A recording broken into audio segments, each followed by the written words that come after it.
Hi, so in this video we will read about necrotizing enterocolitis from Barrow edition 6. Let's start. Introduction. Parts of the intestine affected in this necrotizing enterocolitis is the terminal ileum, which is the most common one, and proximal colon, mostly the ascending colon. That is the ascending colon, sorry. Okay, so what is affected in this necrotizing enterocolitis? The part of small intestine and starting part of large intestine. Considered as a gastrointestinal emergency in a neonate, this necrotizing enterocolitis, and it is characterized by inflammation due to the bacterial colonization of the intestine, leading to necrosis of that part of the intestine if left untreated. So there is bacterial colonization happening, which is leading to this bacterial colonization is leading to necrosis of that part. Okay. What are the risk factors for this necrotizing enterocolitis? First one is the prematurity. Second one is the top feeds. Feeding with milk other than the breast milk or the cow milk or the formula milk, they are all the risk factors for necrotizing enterocolitis. That's why breast milk is called the best milk for the children, for the baby, because it is protective. Right, breast milk is protective and it lowers the gastric pH, making it more acidic, which prevents the bacterial colonization by pathogenic bacteria like the E. coli or the Klebsiella. Right. So what is happening? This breast milk is protective and this lowers the gastric pH, leading to acidic. So the bacteria won't colonize there, preventing the necrotizing enterocolitis. The other risk factor, okay, so why breast milk is better? Because it promotes the peristalsis of the intestine. It contains substances like lactoferrin, which protects against the growth of bacteria like E. coli, and it increases the normal gut flora. Okay, what is breast milk doing? Is promoting the peristalsis. It contains lactoferrin, which protects against the growth of bacteria like E. coli, and it increases the normal gut flora.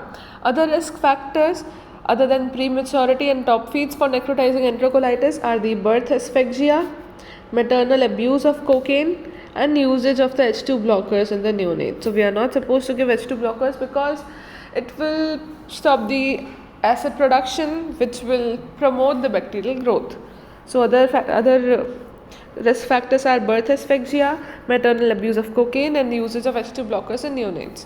Coming to the pathogenesis. What is happening in this necrotizing enterocolitis?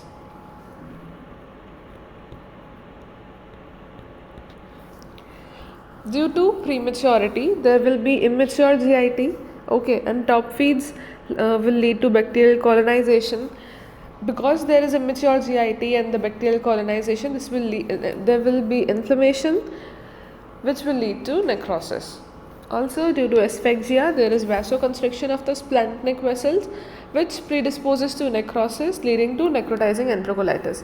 So, other reason that we saw right here was asphyxia is also one of the reason we saw, right? Birth asphyxia. And how is birth asphyxia leading to NAC? By causing the vasoconstriction of the splanchnic vessels. Prematurity, top feeds, asphyxia. Moving ahead to cocaine abuse, same thing. It is again doing this vasoconstriction of the splanchnic vessels. How is usage of H2 blockers leading to NEC? Because it decreases the HCl amount in the stomach, as we already discussed, increases the pH of the gastric wall, and there will be no protection from the bacterial colonization. Okay. Now, what are the features of necrotizing enterocolitis? There is a modified Bell staging. Let's read about this. There's stage 1, stage 2, and stage 3. Starting with the stage 1, that is the initial beginning or in which we are suspecting this necrotizing enterocolitis. Okay. So, the features are non-specific. There will be abdominal features, like there will be distension and there will be vomiting. Okay, in the stage 1.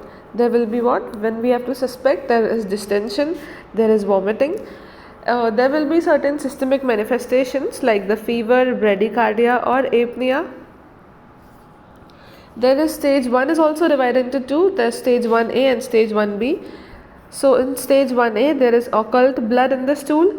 Occult means hidden. So The blood will not be seen by the naked eyes, but on microscopy, RBCs will be seen, and there is gross blood in the stool, right? So this is the initial first stage of necrotizing enterocolitis. On an X-ray, there will not be any abnormality. We will see a normal X-ray.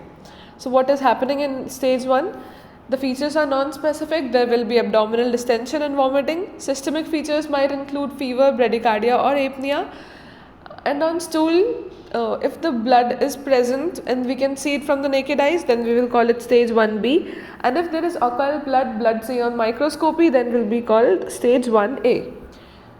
Moving ahead to stage 2, in which in the stage 1 we were suspecting necrotizing enterocolitis. In the stage 2 there is a definite necrotizing enterocolitis. Again, this stage is also divided into stage 2A and 2B. Okay, so in 2A there is absent bowel sounds. We have to hear the bowel sounds. If there is no bowel sounds, then it will be called as the stage 2A. And if the bowel sounds are absent and along with that there is abdominal wall edema is present, then that will be called as the stage 2B. So in stage 2A, what will be seen in the X-ray? X-ray abdomen will show pneumatosis intestinalis, that is air in the wall of intestines. Okay. Pneumatosis intestinalis will be seen. See, we can see the air in the wall as this and this. So there is this air is present, right? In stage 2B, what will be seen on the X-ray?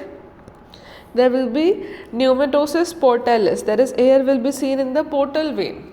Okay, pneumatosis portalis. There is a lab triad which will be seen, which is important. What will be seen in necrotizing enterocolitis? There will be thrombocytopenia, hyponatremia and metabolic acidosis. Okay. We have to look for this lab triad also to confirm this necrotizing enterocolitis. What we have to look for? We have the number of platelets will be decreased. There will be decrease in the sodium concentration and there will be metabolic acidosis. The pH will be decreased. Moving ahead to stage 3. There is the severe necrotizing enterocolitis or complicated or advanced case of necrotizing enterocolitis. So again, this is also divided into stage 3A and 3B. What is happening in stage 3A? There is definite evidence of peritonitis is seen in 3A. There is erythema of the abdominal wall with induration and tenderness of the abdominal wall, and there is definite ascites. And in stage 3B, there is intestinal perforation is seen and air is collecting in the peritoneal cavity. It is a surgical gastrointestinal emergency of the neonates, right? Due to this intestinal perforation is a surgical emergency. So what is happening in 3A? Peritonitis and definite ascites. And stage 3B, there is intestinal perforation. So what will be seen on the X-ray? There will be pneumoperitoneum, air or the gas under the diaphragm, right? Moving ahead to the management of necrotizing enterocolitis. So management is again based on the stage till stage 3A, right? Before this intestinal perforation stage, in medical management, since there is no bowel perforation, we can do medical management. We have to keep the child NPO.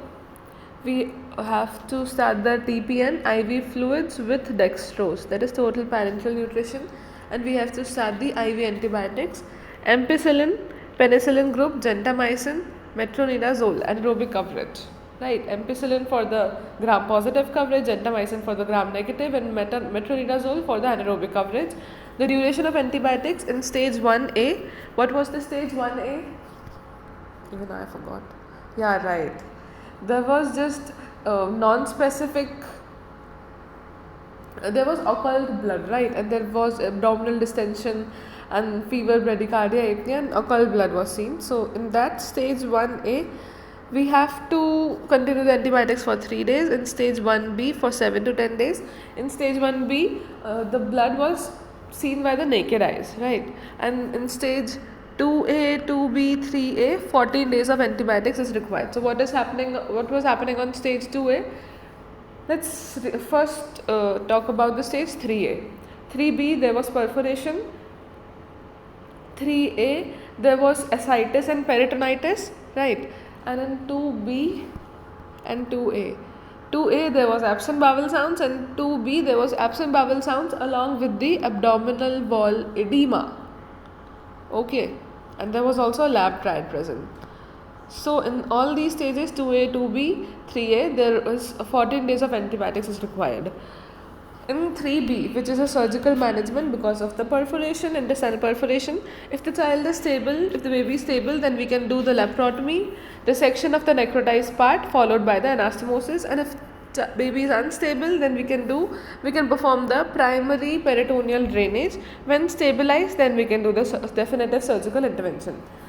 And in the meantime, we can do this primary peritoneal drainage. Okay, so we read about the management part also. Now, how do we prevent this necrotizing enterocolitis? First is by sticking to the breast milk, right? Yeah, right. Let's start. We can give antenatal steroids, dexamethasone and betamethasone. They help in the maturity of lungs. So if antenatal steroids were given, we know, right, the steroids help with the maturity of lung and prevent this RDS, but they also help in the maturity of GIT, preventing the bacterial colonization and ultimately preventing this necrotizing enterocolitis. So antenatal steroids prevent this NEC. Second one is the minimal enteral nutrition, especially helpful in the small and the preterm babies. That is, we don't have to start with the enteral nutrition because the GI system of the preterm babies are not developed completely. We have seen this in the management of low birth weight babies, right? That we have to let's read. In babies less than 32 weeks of gestation or hemodynamically unstable preterm babies, no breast milk is given, only TPN is given. In whom babies less than 32 weeks of gestation or hemodynamically unstable preterm babies. These are the two conditions in which breast milk is not given, only TPN is given, less than 32 weeks and hemodynamically unstable preterm babies. Okay. They should be given small amounts of enteral feeds like express breast milk using the nasogastric tube, that too 10 ml per kg. Okay. This MEN helps in promoting the maturation of GIT and decreasing the risk of necrotizing enterocolitis. MEN is this only, minimal enteral nutrition. And also known as the trophic feeds, that is, trophic is growth for growth, right? And the third thing that we can do to prevent the NEC is enterally fed probiotics.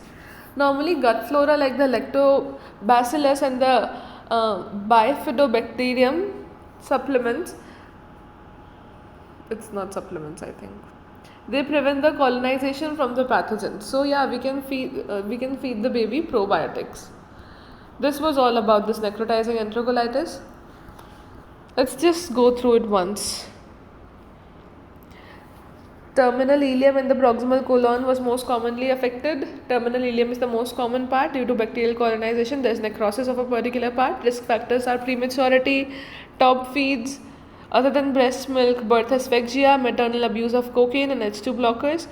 This prematurity and top feeds are leading to NEC by immature GIT and bacterial colonization. And asphyxia and cocaine abuse, there is vasoconstriction of the splenic vessels, and in H2 blockers there is decreased HCl amount leading to increased gastric pH. So we read about the modified Bell staging. In stage 1 NEC is suspected, in stage 2 definite NEC, and in stage 3 there is severe NEC and advanced stage.